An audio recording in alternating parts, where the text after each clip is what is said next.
Good Wednesday afternoon to you. It's 4 o'clock time for Sports for CLE. Plenty of Browns to talk about a little later in the show. Lance Reisland from the Plain Dealer, cleveland.com. We'll have a video breakdown of some of the draft-eligible offensive tackles. Browns figure to add one in the draft. We begin by talking Browns as well. Take a look at this. Not exactly what we want to hear. Al Woods, big defensive tackle who was in town yesterday on Tuesday, left without a contract. Browns still not sure they are going to sign him. That from Mary Kay Cabot from the Plain Dealer as well as cleveland.com. With that, let's welcome in Tim Bielik from the Plain Dealer, cleveland.com. Tim, I was thrilled that they were talking to Al Woods. I don't know a lot about Al Woods specifically. I know he started 78 games in the NFL. I know he's a big defensive tackle, and I'm all on board with both of those things. Yeah, I mean, he's been in the league for a long time. I think about 14 to 16 seasons we're talking, and he's going to be 36 years old at the end of May. So this would be a really older free agent that the Browns will sign. But even in his age, he's gotten a lot of starts in Seattle the last couple of seasons. Very steady player, solid, especially at that size, 330 pounds. I've talked before about how the Browns need to add more bigger guys to that defensive tackle group. Obviously, Dalvin Tomlinson was a step in the right direction. Woods, I think, maybe it's a situation where they will circle back after the draft or whatever, kind of take their time. I don't know how this is going to work, but that would be my own opinion. Is maybe it's like a situation where, again, with 2 third-round picks, see how the draft plays out. If you don't get the defensive tackle you want to get, maybe you circle back. But I'm with you 100%. I see no problem bringing another veteran at the position. The guy's got a lot of starting experience, and guys like Al Woods and Dalvin Tomlinson who can plug up the middle and really take care of what was a huge problem on this Browns defense a year ago. Really can't be understated how much they need to continue adding guys like this. So you mentioned Dalvin Tomlinson. He talked about why he chose the Browns on NFL Network's Good Morning Football. I just looked at everything, and I just feel like just with the players and the scheme, I felt like it was just the right fit for me, and I'm super excited to go out there and play some football. I love that. You talked about the players. You talked about the scheme. Whenever you mention a player in Cleveland Browns, I'm thinking about Myles Garrett, and you refer to him as a generational player. What do you love most about his game, and how fired up are you to build chemistry and be on the same field as him? Yeah, you already know Myles is a great player. He comes off the ball and goes like it's almost impossible to stop him. You got to almost double team him every single play because he's a player that demands that type of attention. And he's super explosive off the line of scrimmage, and he can make plays anywhere on the field. So super excited to line up next to him and get some chemistry built. I just looked at everything, and I just feel like... when you look at that, Tim, he's going to get some sacks because quarterbacks are going to run away from Myles Garrett and into defensive tackles who win their one-on-one matchups. That's just when you talk about a quarterback, they step up into the pocket. If you win your one-on-one matchup, they're running into a sack. Yeah, quarterbacks always talk about the one place they don't want to see, pressure coming from is up the middle. And when you talk about Myles Garrett, obviously this guy is going to command so much attention from a defense, especially if the Browns go to the Y9 and he plays out further where he can really take advantage of his speed and quickness, which are so rare for a guy of his size to be able to do. And it's almost like, talking about quarterbacks, how they can make receivers better because they're just so talented in some cases. In some ways, that's kind of, when you have an elite guy on the defensive line, it makes the other guys better because more likely to get one-on-one situations. And a guy like Dalvin Tomlinson is a very solid, good professional defensive tackle. Plenty of opportunities for him one-on-one situations. I think, and we've seen, Jim Schwartz's defenses historically, defensive tackles have been able to shine in certain situations. It requires good defensive tackles. Tomlinson certainly fits the bill, and it's going to be very interesting to see how these two mesh and how well they can play off each other. Yeah, I agree with you. And making guys better, it makes it even more of a head scratcher that the Browns tackles had the issues they had a season ago lining up next to Myles Garrett. This one's kind of interesting. So this is from The Athletic. An NFL executive on the Browns signing Dalvin Tomlinson. I think they paid the Cleveland tax cost of doing business when you're not an attractive destination. You're not paying for third down value with Dalvin. But you look at the picks Cleveland has left, it's hard to find defensive tackle in this year's draft, so I can understand why they did it, especially in that division. I kind of disagree with that. You're not paying for the pass rusher, Dalvin Tomlinson. That wasn't the problem. The problem was you couldn't stop the run. So I think you're overlooking the obvious. They're paying for guys that can help stop the run to get to second and third and long. Yeah, it wasn't just a bad run defense last year. In some cases, some of those advanced stats, it was historically bad, the run defense they had. I mean, you think about that game, for example, the Atlanta game in week 4. I think it was one drive where Atlanta just ran the ball every single play, and the Browns were not able to stop it. They didn't have that good quality defensive tackle play at all a year ago. And you see the investments Andrew Berry has already made at that position. Dalvin Tomlinson, obviously, going to be such an important part of that front when it comes to run stopping. Depth pieces like Maurice Hurst and Tristan Hill, it's going to be interesting to see how those guys pan out. Maybe they do go sign Al Woods. Maybe they draft a guy. It's clear that, they have to address that part of the defense. Because while, yes, it is a passing league and there's so many great quarterbacks, you still have to be able to stop the run. And if you could force a team to pass, maybe when they don't want to because they don't feel they can run the football, you still put yourself defensively at least a little bit of an advantage. And in the NFL, any advantage you can get over a team is very important. Take a look at this. This is also kind of interesting. So this is Pro Football Focus. Highest paid edge rushers based on average annual salary. T.J. Watt, number 1 at $28 million. Joey Bosa, $27. Myles Garrett's 3rd at $25. Khalil Mack, 4th, $23.5. Max Crosby, $23.5.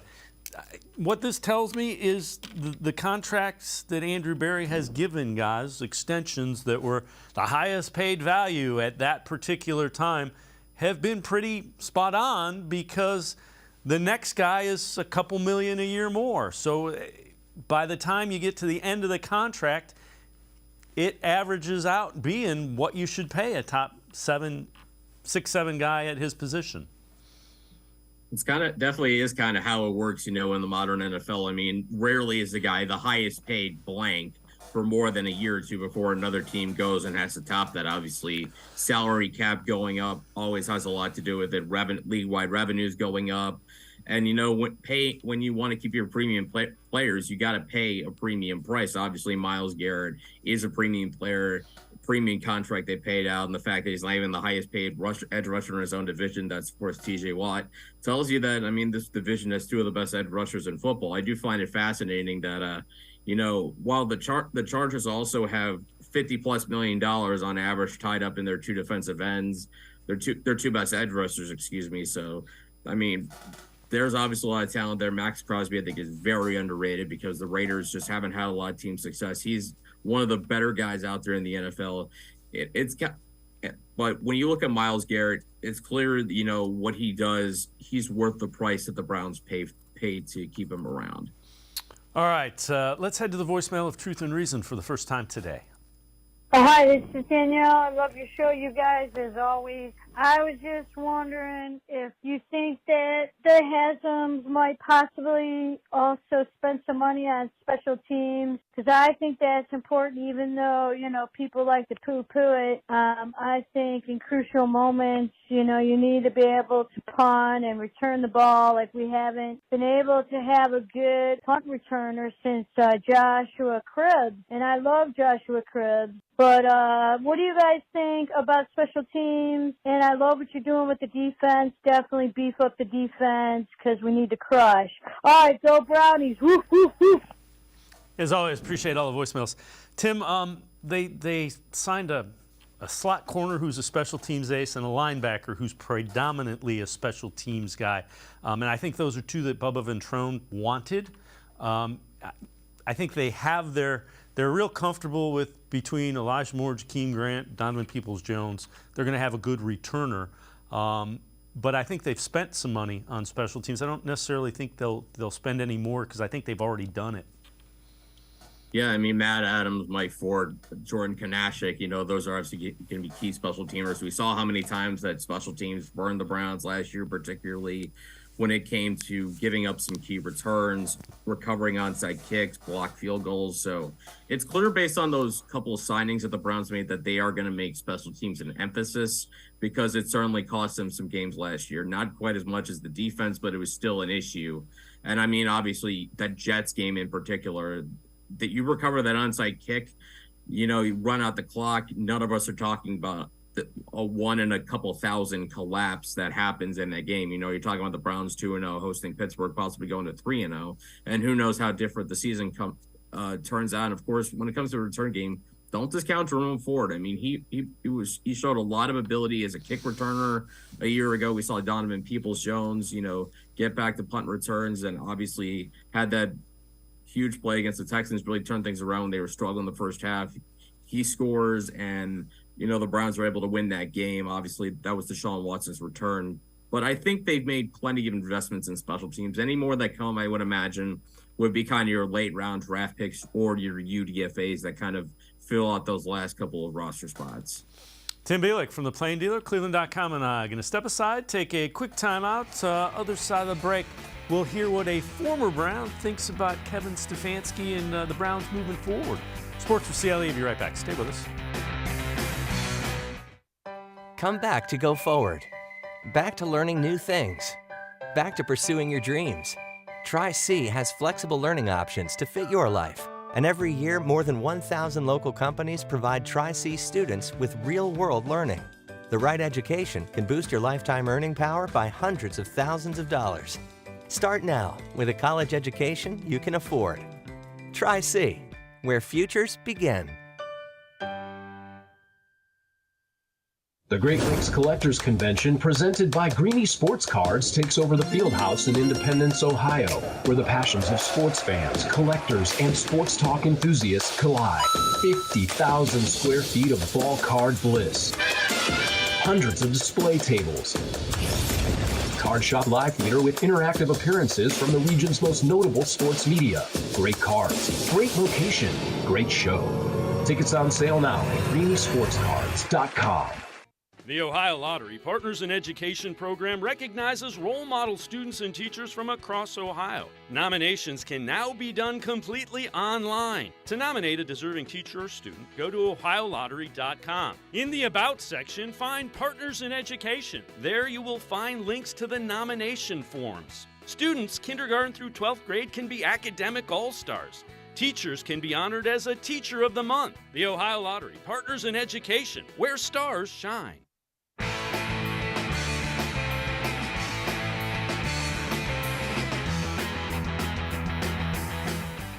We continue talking Browns with Tim Bielik from the Plain Dealer and cleveland.com. So Joshua Cribbs was on the Bernie Kosar show, talked about Kevin Stefanski and the potential for this year's Browns team. It's almost like you can't count your eggs before they hatch. And that's what I want for this team. That's the bar I've set because they have the talent. Coach is a talent by himself. He gets a lot of heat, as did any other coach here in Cleveland. So it's not like we're giving him a bad rep. Every coach that's setting his, and he's ready for it. Yes, he's a little bit more temperate than we want him to be, than I want him. I want him to be yelling sometimes and to cuss sometimes. I want to hear him cuss. And that's what I was going to say. If you guys ever heard him get mad or cuss and somebody maybe that's out. not a bad thing, but I just don't like it. But maybe it's not a bad thing that he's even killed. Okay. I just want the winning, and I'm a root for him. In Stefanski, we trust while he's our head coach. Hopefully he gets the job done. I'm going to prepare for the worst and hope for the best. That's how I have to rock out. Because I think we all want to see him do well. We all absolutely. definitely. Yeah, we want to see him win. Yeah, definitely. But, And there's a balance too between that emotion and making sure it's genuine. So well, guys, they got 2 to 3 years. So if it's not genuine, then finding people around you guys know this. Hey, he has 2 to 3 years. Hey, because of the talent that he has. Nick Chubb, these guys, they're not going to be in their prime forever. So he has to win now. And Tim, that the clock is ticking, and it's what happens when you have a quarterback and a Myles Garrett and a Nick Chubb. You're paying guys, and results need to be there. 100%. I mean, in theory, this year, you would have to imagine there's no excuses for not getting the job done. I mean, you have Deshaun Watson, who already played 6 games. You know, he's kind of gotten back up to speed. in some respects in the NFL after missing almost 2 full years. So again, with him, Myles Garrett, Nick Chubb, all these key components, and especially what they've done to add to the wide receiver group, getting Elijah Moore, Marquise Goodwin, and Jordan Akins, there really is no room for error for Kevin Stefanski. Browns got to win, and I know they're in a tough division and tough conference, but on paper, they have a lot of talent to match up and beat some of these teams. And we talked about before about the coaching upgrades, you know, with Jim Schwartz for the defense, Bubba Ventrone for the special teams. They've done a lot of things to try and fix some of the problems they had a year ago that hurt them.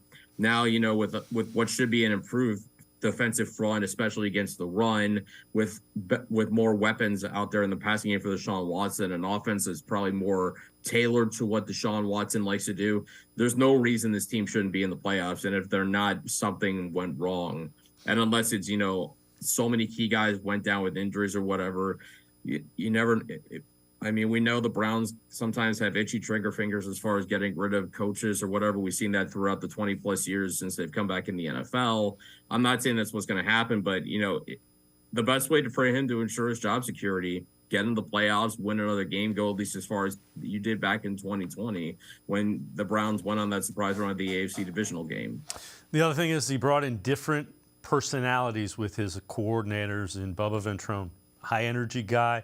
Jim Schwartz, no-nonsense guy. Isn't a yeller or screamer, but he'll let you know when you do something that isn't quite there. So I like the mix. This is kind of interesting and very weird. So this is NFL win total picks, Will Brinson, CBS Sports. Browns over-under on this is 8.5. He picks the Browns under 8.5, and my head scratcher is the rationale. My concern is Deshaun Watson's ability to get back to his previous level of performance. That's fair. Watson's skill set is undeniable, and he's improved over a few games last year, but we haven't seen any real consistency, sustained success from him in several years. Well, that's because he hasn't played in several years. It's hard to be consistent when you've played 6 games in 3 years. So if his skill set is undeniable, you either think he can get back to it, then it's over 8.5, or you don't, and it's under 8.5. And I think Will Brinson is really talented. The rationale there, I'm scratching my head with it. It's like in some cases people forgot how good Deshaun Watson actually is. I mean, it's fair to forget that because he hasn't played it. He didn't play for almost 2 years, and the 6 games he played were very mixed. I mean, you saw a lot of flashes of what he was and what he still can be. At the same time, you know, there's still some rust to knock off, still trying to catch up to NFL speed. You know, obviously the Browns switching offensive philosophies kind of in the middle of the season really didn't help Watson or really anybody kind of find into consistency. But if Deshaun Watson looks like Houston Deshaun Watson, there's no reason to think this team can't win 10 or 11 games minimum. I think he's that talented. They've obviously done a lot to improve, you know, the receiving core alone, and we forget just, you know, how much the defense let this team down a year ago. I mean, going from Joe Woods to Jim Schwartz alone should help, you know, just more toughness and accountability, and that side of the football I think is going to help. And I mean, again, we talked about last year, the defense kind of holds its own. You know, if they are any better against the run, if they don't have those, you know, problems where they just kind of, they can't adjust, they can't stop, you know, runs where they give something up and then it starts to snowball on them. If that gets cleaned up last year, this is easily probably a 9, maybe even a 10-win football team potentially. There was a lot of things that let the offense down, and those things seem to have been corrected. You get those corrected, and you have Deshaun Watson playing like Houston Deshaun Watson. No reason to think this team shouldn't be in contention for the AFC North. All right, 3 players that the Browns could trade during the 2023 NFL Draft. This from Dog Pound Daily. Number 3, wide receiver, Anthony Schwartz. You brought in Goodwin and you brought in Moore, so that makes sense. Number 2, Jordan Elliott, defensive tackle. And number 1, tight end, Harrison Bryant. None of those would surprise me. I don't know what you'd really get with Anthony Schwartz at this point unless someone fell in love with the pure speed. Harrison Bryant makes a lot of sense, so does Jordan Elliott. I could see guys who you could look at and say, if we do this in this system, they'd be valuable. Yeah, and I mean, I look at, you know, if they want to move any of those guys, maybe it makes sense to get them for try to get picks for 2024 out of those guys, because you're always going to get more value, I think, when you're trading for future picks versus current ones. The Browns going into this draft with 8 picks. I don't know if they make all 8, because I just don't know how many roster spots there are available. I mean, there's no reason to think Andrew Berry won't move around, won't move up, won't move down, won't package picks for future drafts. But, you know, we've seen the Browns really address those 3 positions, in particular receiver and defensive tackle. And, of course, you know, signing Jordan Akins, who's probably going to be I would imagine he's the number 2 behind David Njoku because of his prior experience of playing with Deshaun Watson. So that should help Akins really readjusting to his quarterback here in Cleveland. So, but when you talk about those 3 in particular, I do think you can get the most for Bryant, because he's shown he can play a little bit, and he's got some value, I think, as a number 2 tight end. Solid number 2, may not be a number 1, but, you know, there's always room for number 2 tight ends in the NFL. If the Browns decide to move on from him, I think Browns should be able to get at least some kind of solid value, maybe an early day 3 pick in 2024 if they want to move on from him. The other thing to keep an eye out for, and I don't know how far you could do it, you might attach that to one of your number 3s to move up and try to get somebody that you think is sliding. One of those guys might make sense that way. All right, before we go to break, this is from The Athletic. NFL executive on the Elijah Moore trade. I love Cleveland back-to-back years with Elijah Moore and Amari Cooper, getting premium positions, taking advantage of situations they were able to get them at a discount. If Deshaun Watson can get back to what he was in Houston, this is a sneaky, dangerous team. And that's kind of the thought that I had, and exactly with what Andrew Berry was able to do consecutive years to get weapons at the wide receiver position. It's been quite an upgrade of the position the last couple of years. You know, going into 2021, obviously Jarvis Landry and Odell Beckham Jr. were the 1-2, and now you fast forward 2 years later, you've got a pretty good 1-2-3 with Amari Cooper, Donovan Peoples-Jones, and Elijah Moore. And I did think it was interesting, you know, even the rumors that, you know, the Jets were looking to get rid of Elijah Moore, because this was a guy I really liked when he was coming out of Ole Miss. I thought he could have been a first-round pick option for the Browns in 2021. Turns out they just needed to wait 2 years, and they were able to get him as part of a pick swap. And I think he's going to end up in a better situation now in Cleveland, because Zach Wilson was his quarterback for the last couple of years. He just had no success with Zach Wilson. He had some success when there were other guys throwing the football, whether it was Joe Flacco or Mike White. You know, neither of those guys are household quarterbacks, but Moore was still able to produce fairly well, despite, you know, not having elite quarterback play when Zach Wilson wasn't throwing the football. So all of a sudden you go from Flacco and White to Deshaun Watson, presuming he gets to close to where he was in Houston, gets to approach that Pro Bowl format, if not getting there.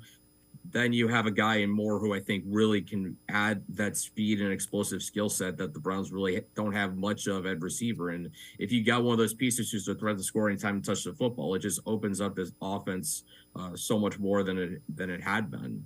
Yeah, and think of Kevin Stefanski, what he was able to accomplish with Baker Mayfield the year that he was healthy with Jacoby Brissett.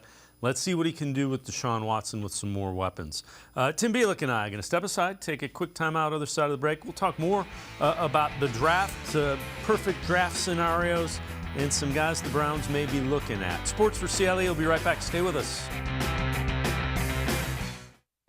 The Ohio Lottery Partners in Education program recognizes role model students and teachers from across Ohio. Nominations can now be done completely online. To nominate a deserving teacher or student, go to ohiolottery.com. In the About section, find Partners in Education. There you will find links to the nomination forms. Students, kindergarten through 12th grade, can be academic all-stars. Teachers can be honored as a Teacher of the Month. The Ohio Lottery Partners in Education, where stars shine. The Greater Cleveland Sports Hall of Fame celebrates the star athletes and notable sports figures who were born or have made their home in Greater Cleveland. It tells the story of discipline, commitment, perseverance, sportsmanship, and excellence in achievement. It encourages and inspires those who believe in sport and its direct impact on the well-being of our community. Go to clevelandsportshall.com or follow us on Twitter at GCLE Sports HOF for more details.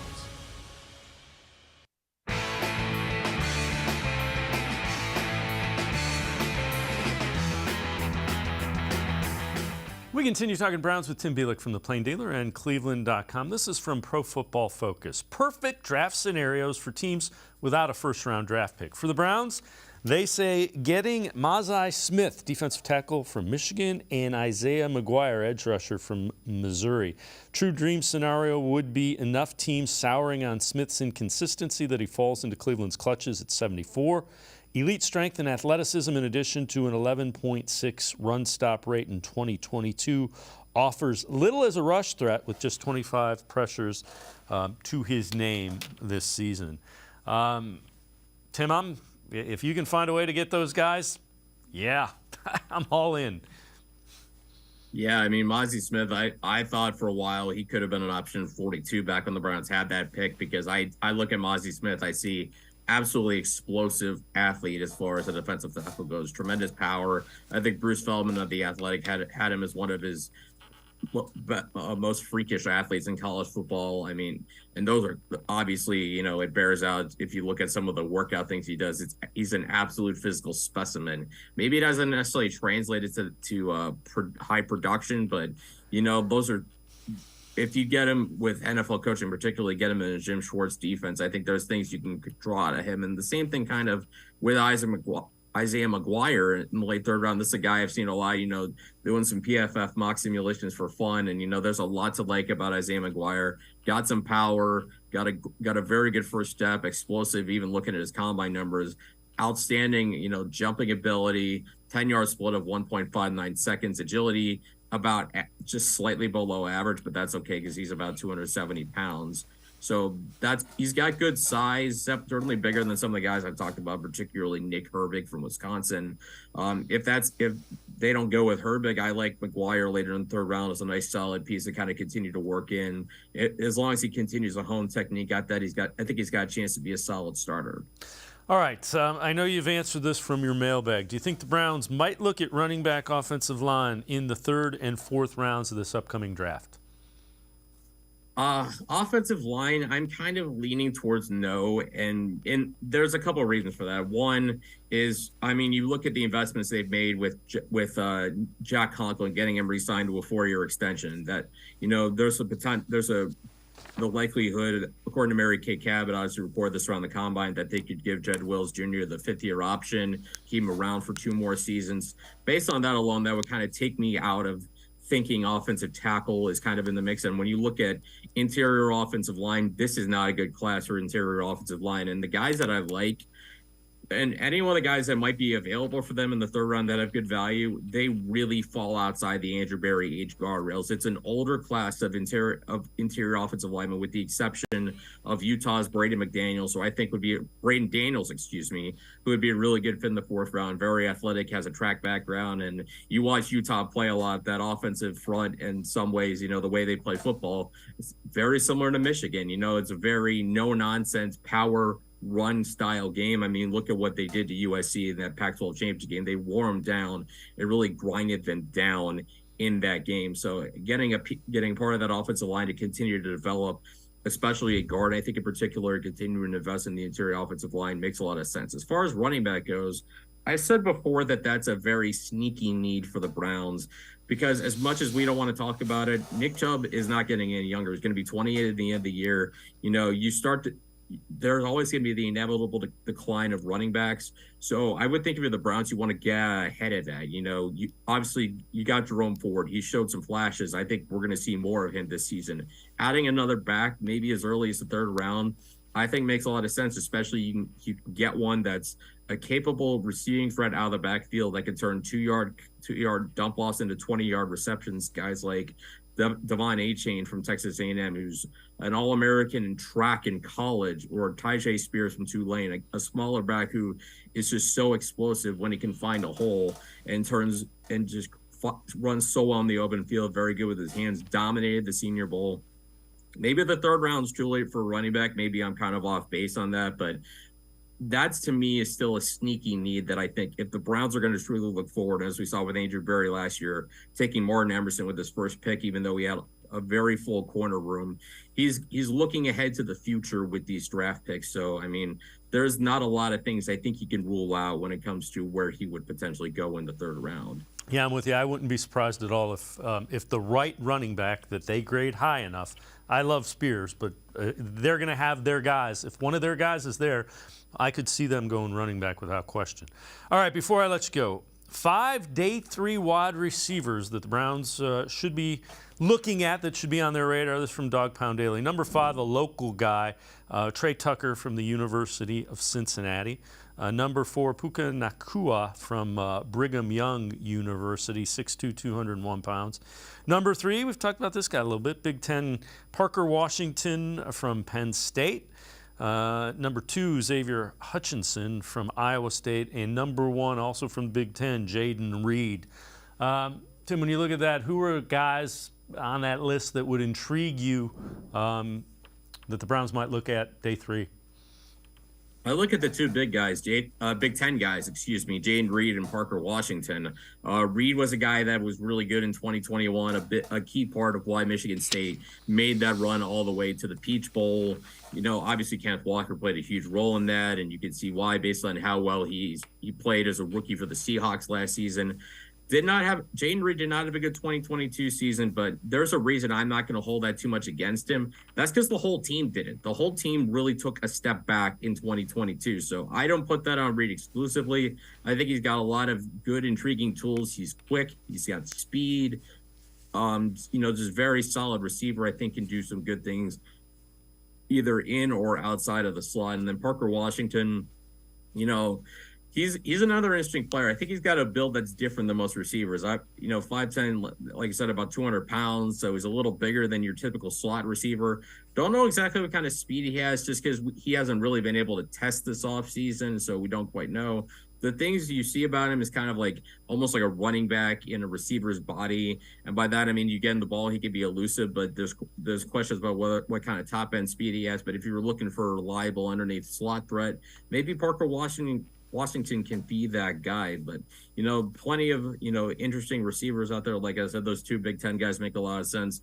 Trey Tucker, he's a speedster from CVCA, kind of flew under the radar in Cincinnati. He's an interesting guy. Obviously, there's always I kind of joke like the romantic element of bringing home the local player, the guy who played his high school football in Cleveland, kind of like Denzel Ward did before the Browns drafted him. That would be an interesting fit to kind of see how he would fit in, and he would provide more speed to this receiving core if, in fact, the Browns wanted to take a chance on him late. Tim Bielik, Plain Dealer, cleveland.com. As always, great stuff. Appreciate the time and the insight. Thanks very much, Tim. You got it. Thanks for having me, guys. Have a good day. All right, Tim Bielik, make sure you check him out. Pages of the Plain Dealer as well as cleveland.com. We're going to step aside, take a quick time out. Other side of the break, we'll take a look at some video breakdown with Lance Reisland. We're looking at draft-eligible offensive linemen, especially the tackles. Sports4CLE will be right back. Stay with us. The Great Lakes Collectors Convention, presented by Greeny Sports Cards, takes over the Fieldhouse in Independence, Ohio, where the passions of sports fans, collectors, and sports talk enthusiasts collide. 50,000 square feet of ball card bliss.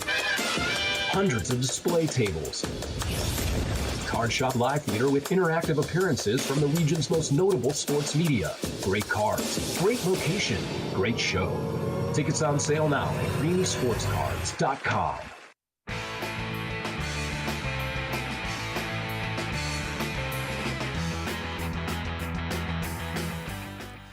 We continue talking Browns on Sports4CLE. Time to take a look at some draft-eligible offensive tackles. And whenever we do that, we welcome in Lance Reisland from the Plain Dealer, cleveland.com. Some film and video breakdown. And Lance, we've kind of talked about it. It's kind of a crossroads for the offensive line, just in terms of they have some high-priced guys that you can't have guys making $10+ million a year, and they're going to be asked to do some different things moving forward as well.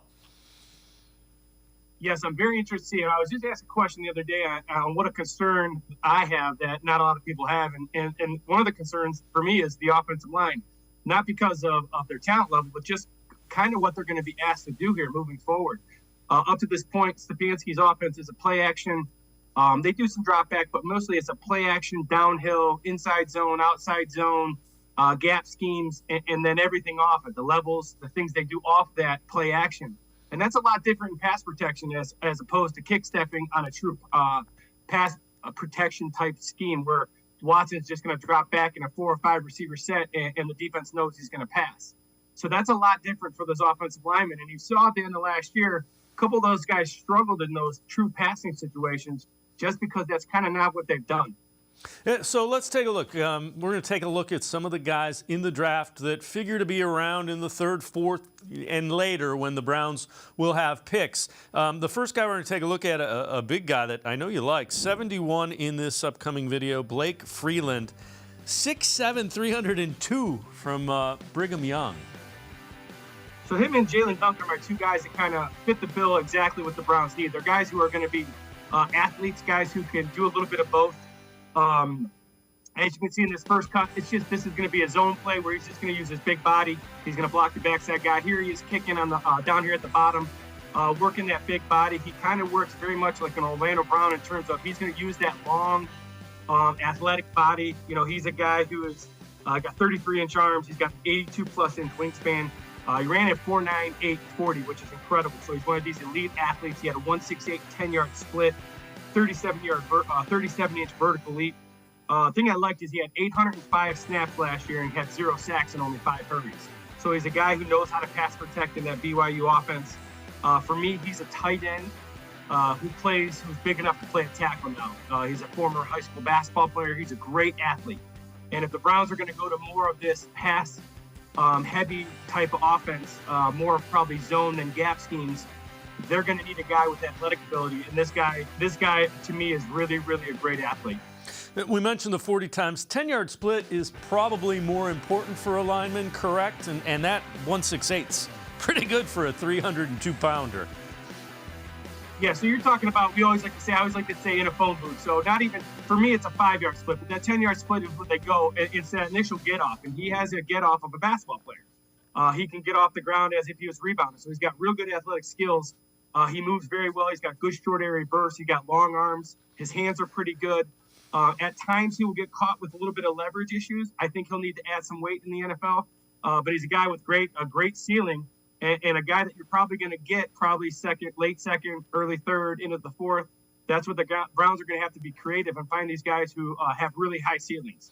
Imagine a guy with that athletic ability that Bill Callahan gets to mold. I mean, that's pretty much what the Browns are thinking with all of these developmental guys. Oh, there's no question. So you got arguably the best guy in the NFL. And I would say, it's tough you can't teach things that you don't have. This guy's got natural ability. All these guys that I like have natural ability, and they're guys that have to do a little bit differently. They're still going to run the ball.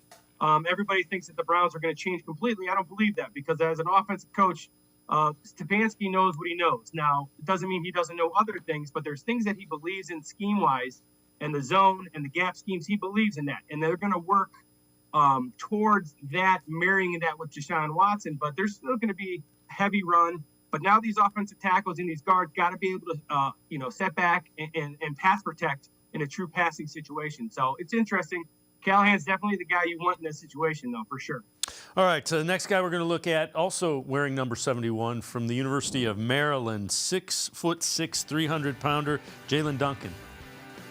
Well, he's a guy I really liked in the mock draft. So here you get a pin and pull. Browns run a lot of this pin and pull to the edge. First thing you're going to get here is a great kick step. What these guys do a little bit differently at the college level is they drop a little bit more of an angle in their pass sets than do straight back. They have such quick feet that they're able to get out there and get square.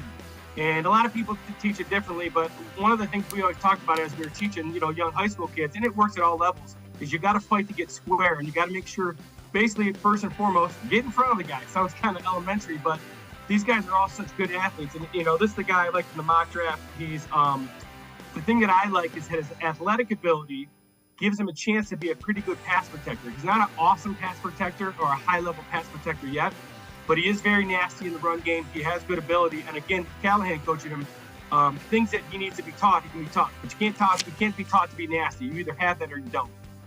Yeah, and when we talk about things that they need to work on, that's why they're going to be available in the 3rd, 4th round, is because there are things to be worked on. That's the differentiating thing between a 1st, 2nd rounder and a 3rd rounder. All right, the next guy we're going to look at, number 64 from Old Dominion, Nick Saldiveri, a 6'6", 318-pound guy.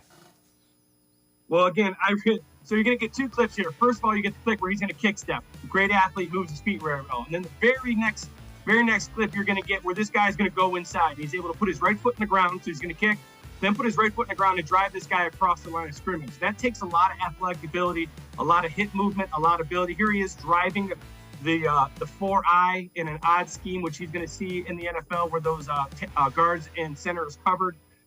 He's, again, a very good athlete. He doubles very well. He blocks very well on the second level.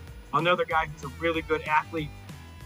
Great upside. He had a little too many hurries for me. 16 hurries in almost 700 snaps. But again, a guy here, if you look, he turns his hip and gets parallel to the sidelines. Anything that he messes up on, he kind of messes up on just because he's at the college level. But the things you can teach, he can be taught. You cannot teach his athletic ability. You cannot teach his leverage. You cannot teach his hands, his understanding of the game. So again, he's a guy who's not a first rounder, but he's got a ton of upside. He's a really good athlete.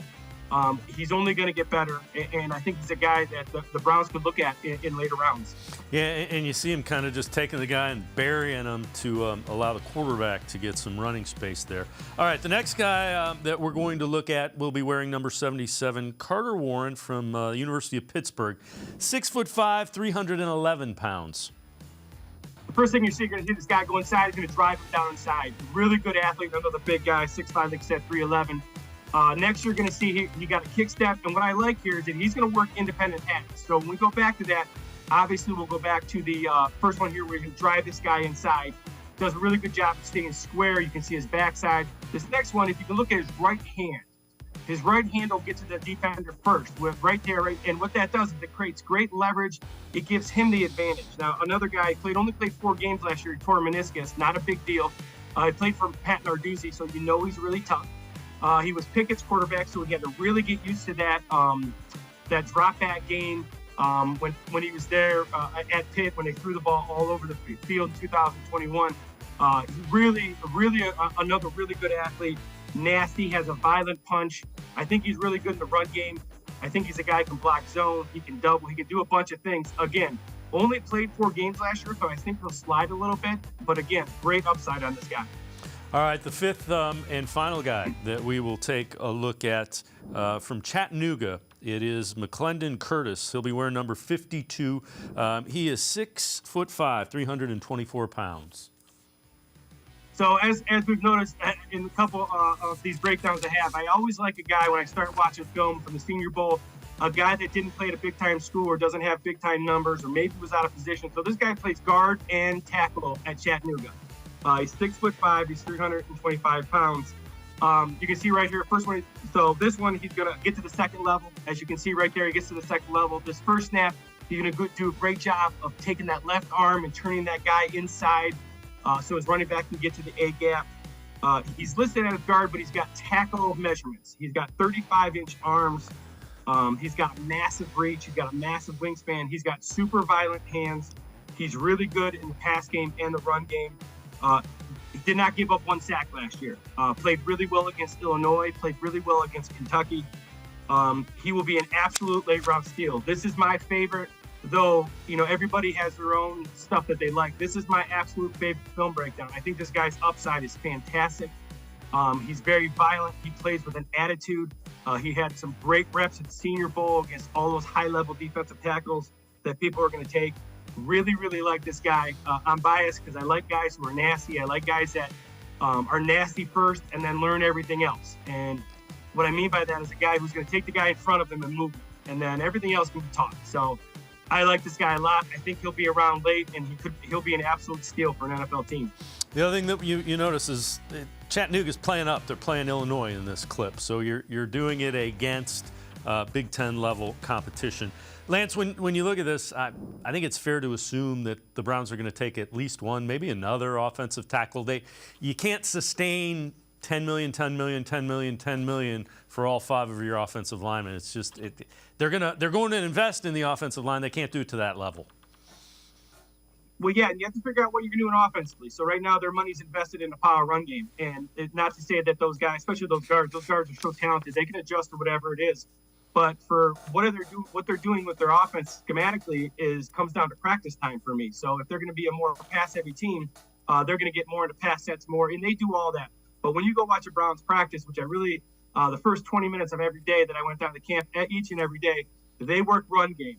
Those guys are fundamentally sound, but they're nasty in the run game, and it's a nasty run game that the Browns have. They run right at you with Nick Chubb. They're very violent with their hands, that inside-outside zone, that gap scheme. Now, if they go to a little bit more of a pass set, that takes away a little bit of that nastiness. That takes a little bit away of that aggression. I do not think pass protection is passive, but it's definitely not as aggressive as a run game. So they have to decide what they're going to do schematically, how that fits, and where they're going to pay their money. Lance Reisland and I are going to step aside, take a quick time out. Other side of the break, we'll look at some of the free agent additions, talk some of the free agent losses in the AFC North Browns division. Sports4CLE. I'll be right back. Stay with us. The Great Lakes Collectors Convention, presented by Greeny Sports Cards, takes over the Fieldhouse in Independence, Ohio, where the passions of sports fans, collectors, and sports talk enthusiasts collide. 50,000 square feet of ball card bliss. Hundreds of display tables. Card Shop Live Theater with interactive appearances from the region's most notable sports media. Great cards, great location, great show. Tickets on sale now at greenysportscards.com.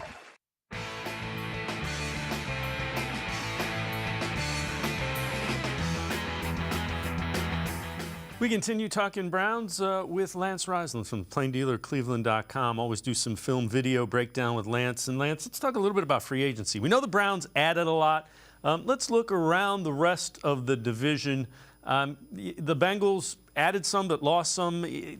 When you look at it, the Browns didn't lose a whole lot and added significant pieces. Well, I thought they did an incredible job of filling the holes that they had. Obviously, there's holes that will, there's always attrition in the NFL, and there's injuries and all kinds of different stuff. But they needed a slot. They got it in Elijah Moore. They needed an edge, and they got one in Obo. They needed a safety, and they got one in Thornhill. And obviously, they needed a big, heavy defensive tackle, and they got a high-level guy in Tomlinson. So they filled those needs. I think a free agent that was really, really important with Nick Harris coming off an injury was Postage. I think Ethan Postage was a huge a guy that they kept. Played at a super high level.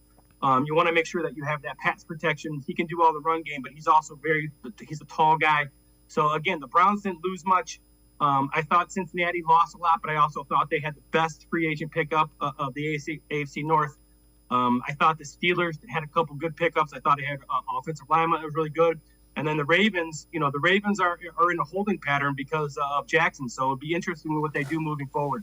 All right, let's take a look at some of the additions and subtractions, if you will. All right, the Bengals, and we talked about it, the biggest addition is Orlando Brown, offensive tackle. And this is a guy that has been brought in to make sure Joe Burrow has more time.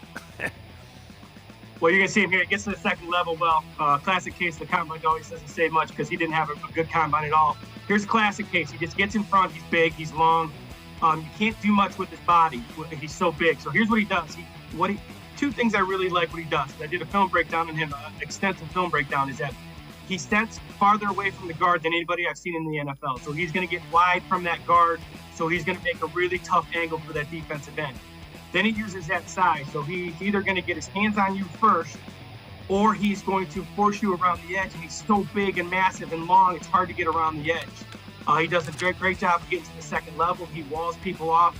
He's not always going to be a physical guy where he's going to drive you into the ground, but fundamentally he's really good. He understands angles. He understands how to work away from his weaknesses.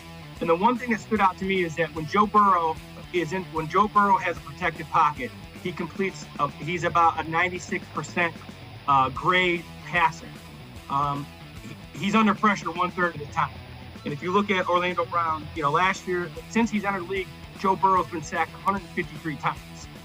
When he's protected, they move the ball. So I think this pickup is just incredible. He gave up just 4 sacks last year in 893 passing attempts with the Chiefs.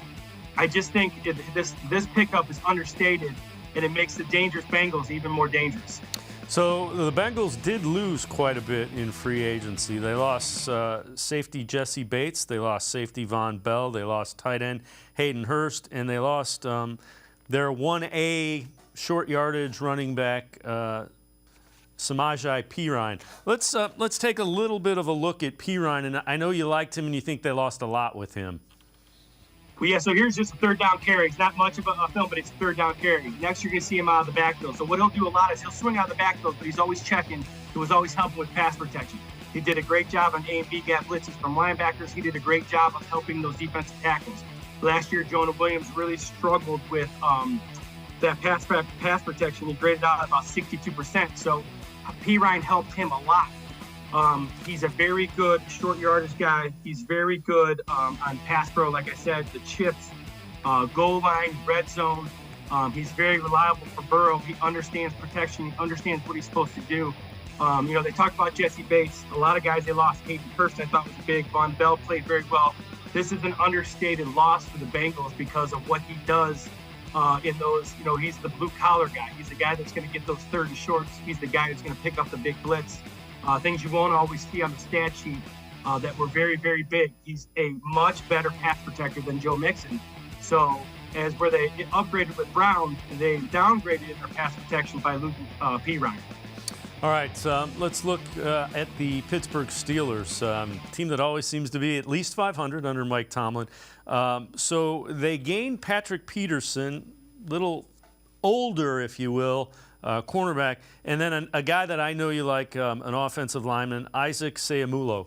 And let's take a look at Seumalo. What do you see? What do you like about him? First of all, he's at the right guard here. He's got great lateral movement, moves his feet very well. You're going to see him block down on a three technique. So again, he's at the right guard. Just moves his feet so well. Does a really good job of quick setting, getting square.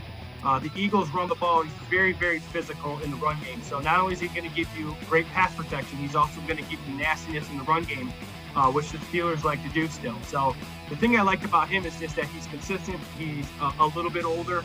He comes from a system and a program and an organization that was just in the Super Bowl. He understands what it takes to win. I think he's a huge pickup. I think Patrick Peterson is okay, but like you said, he's a little bit older. I'm not sure if he's a top-tier DB anymore. He's a good DB, and he'll be very, very helpful. But this is a 100% a huge upgrade at the guard position. Play multiple positions up there, but at the guard position, this is a huge pickup for the Steelers. And again, they have Najee Harris. They're trying to find a way to get him free and in some running lanes. So that adds to that running game to help out Kenny Pickett. Let's talk a little bit about the Ravens. We mentioned them very briefly. They picked up Nelson Aguilar. They lost Chuck Clark and guard Ben Powers. But right now, they got to answer who's our quarterback. They're still very much in doubt.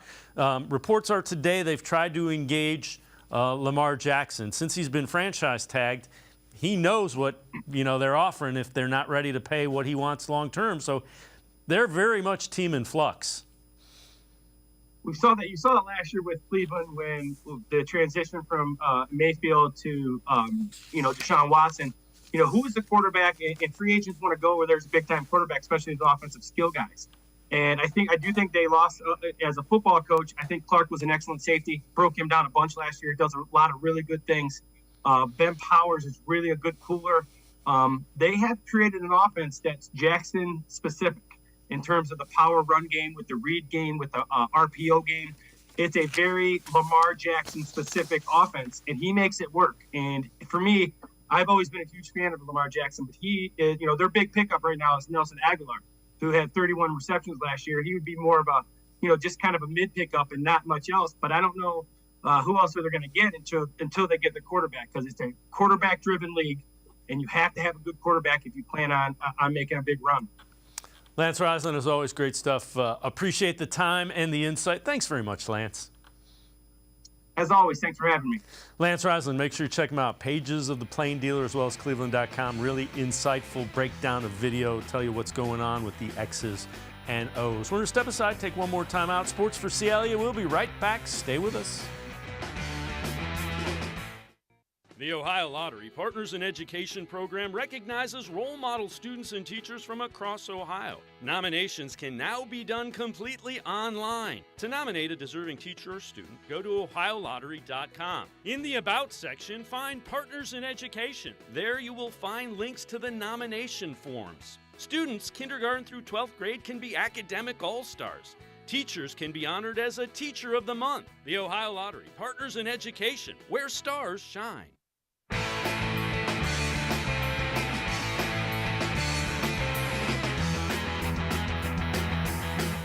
Sports4CLE continues. We turn our attention to the Cavaliers. Locked up that fourth seed in the Eastern Conference last night. They will have a home series. They'll have home court advantage in the first round of the playoffs. Let's head to the voicemail of Truth and Reason. Yes, this is Charles Boykin in Dayton, Ohio again. I'm calling about the Cleveland Cavaliers. What is their best record that the Cavaliers have had for the season? The 50 wins they have already now, is that the team record, or what is the record? Thank you, and go Cavs. As always, appreciate all the voicemails. 66-16 is their best regular season record. That was 2008-2009. They lost in the Eastern Conference Finals that time. They went 61-21 in 2009-2010, and 57-25 in 2016 when they won the World Championship. Also had some 57-win seasons with the Brad Daugherty, Larry Nance, Mark Price era with Lenny Wilkins. But again, a nice job getting to 50 wins with a young core. Along those lines, Donovan Mitchell scored 40-plus points for the fourth straight game. J.B. Bickerstaff talked about his performance last night and also what a rival NBA executive had told him about Mitchell when he inquired before the Cavs traded for him. He dominated the game tonight, and there's no other way to put it. There was no answer for Donovan Mitchell tonight. And again, I keep, praising the fact that there's no such thing as an empty number for Donovan. Right? There's no such thing as, shots for shot's sakes. All of his shots, all of his plays have meaning. And, again, at that point in time, the defense knows where the ball is going. But, he has the ability to make the play. And, when you have a guy who can carry you in the biggest of moments, it gives you a chance no matter what. One of the people, that I talked to about Donovan before he arrived said to me, he's going to be really good all season, but just wait till April. And I think this is, that coming to fruition. And Donovan Mitchell, an ascending superstar in the league. It'll be fun to watch him. All right, Cavs got to get things together and play consistently. Playoffs right around the corner. Each week, in conjunction with the Ohio Lottery Partners in Education program, we recognize a role model student from somewhere in the state of Ohio. This week, something a little different. We've gotten several emails asking us, what is the Partners in Education program? How is the lottery involved in education? Here is just a snapshot of why education is important to the Ohio Lottery.